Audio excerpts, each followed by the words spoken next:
السلام علیکم ناظرین، آپ کو اپنے چینل میں خوش آمدید کہتے ہیں۔ سن میرے دل کی آنے والی قصے کی بات کریں گے، جس میں کہ بلال عبداللہ کہتا ہے صدف سے کہ لو نہیں ہے تو پھر لو میرج کیسے ہوئی، اور وہ آگے سے غصے سے کہتی ہے کہ don't interfere my personal matters, اور بلال عبداللہ غصے سے ہاتھ ٹیبل پر مارتا ہے، اور پھر دکھایا جاتا ہے کہ عمار جو ہے وہ دانیہ کے پاس ہے اور دونوں ساحل سمندر پر گھوم رہے ہیں، اور وہ کہتا ہے کہ اگر میں نے اس کو طلاق دے دی تو وہ بلال عبداللہ کی پاس چلی جائے گی، اور بلال عبداللہ سے کہتا ہے کہ اگر محبت نہ رہے تو پھر یہ تعلق بھی نہیں رہتا، اور صدف جو ہے وہ پھر غصے سے کہتی ہے کہ میں تم سے یہ جو ملنے کے جو تعلقات ہیں وہ سب ختم کر رہی ہوں۔ اس سے پہلے ہم نے سن میرے دل کی اس قسم میں دیکھا کہ وہی عمار کی جو ہے روش چلی آ رہی ہے کہ وہ اب شک کرنے لگا ہے دوبارہ سے صدف پر کہ شاید بلال عبداللہ جو ہے وہ اپنی مہربانیاں کر رہا ہے اس پہ، اور وہ اسے چھین لے گا، اور وہ اس کمپلیکس میں اس سے اپنی غلط فہمیاں دور نہیں کرتا، بلکہ پھر وہ دانیہ کے پاس چلا جاتا ہے، اور جب صدف جو ہے وہ بلال عبداللہ کے آفس سے آتی ہے تو عمار اس سے پوچھتا ہے کہ پھر تم نے ہاں کر دی لاہور جانے کے لیے، تو وہ کہتی ہے کہ ہاں، اور پھر جب وہ الٹی سیدھی باتیں کرتا ہے تو اس سے کہتی ہے کہ جاؤ تم اپنے آفس میں جاؤ، تو وہ کہتا ہے کہ نہیں، اب مجھے لگتا ہے کہ مجھے واپس اسی جگہ آنا ہے،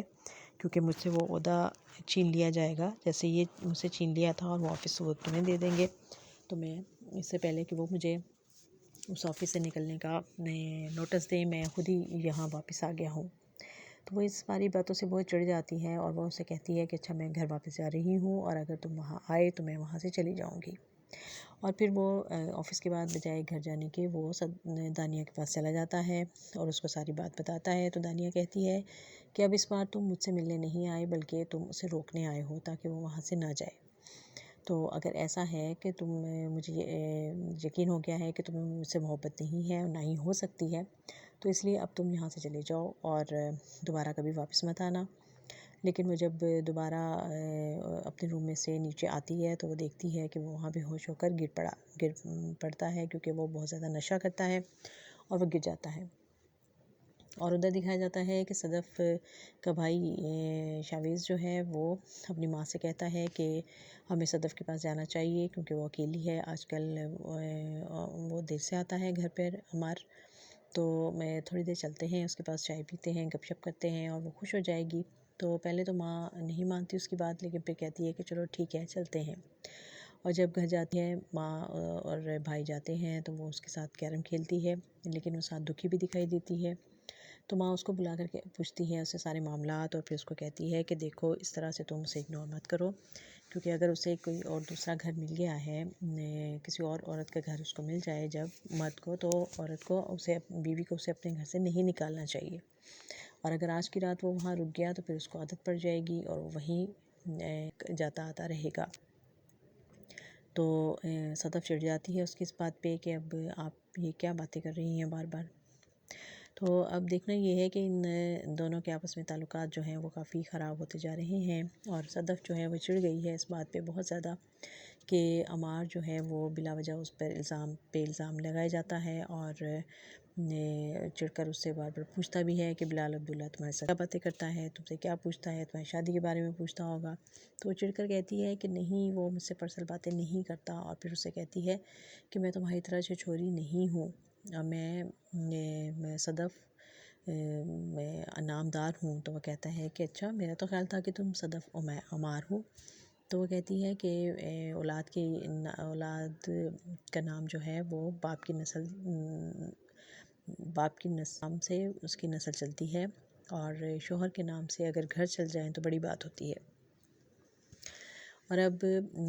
عمار جو ہے وہ بھی بہت بڑی غلط فہمی کا شکار ہے، اور صدف جو ہے وہ تنگ پڑ گئی ہے اس کی ان ساری باتوں سے، اس کے شک پڑنے سے،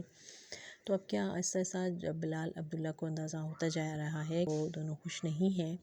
تو اس کا اب اگلا قدم کیا ہوگا؟ کیا وہ کوشش کرے گا کہ یہ صدف جو ہے وہ اس کی جان چھڑا عمار سے، اور کیا وہ دوبارہ سے اس کو آفر کرے گا اپنے ساتھ کی؟ لیکن صدف گھر واپس آتی ہے تو وہ بہت زیادہ دکھی ہوتی ہے اور وہ بہت روتی ہے، اور اس کے پر بھی دکھ ہوتا ہے، افسوس ہوتا ہے کہ اس نے عمار کو فوقیت دی ہے اس نے بلال عبداللہ پہ، لیکن عمار جو ہے وہ وہی حرکتیں کیے چلا جا رہا ہے۔ تو اب دیکھتے ہیں کہ ان دونوں کا نباہ ہو پاتا ہے یا نہیں، اور کیا اس شک کے بنا پر عمار جو ہے وہ اپنی محبت صدف کو کھو دے گا؟ میں دانیہ کا تو قصور ہے ہی، کیونکہ وہ اس کا جو ذہن ہے وہ بدلتی رہتی ہے،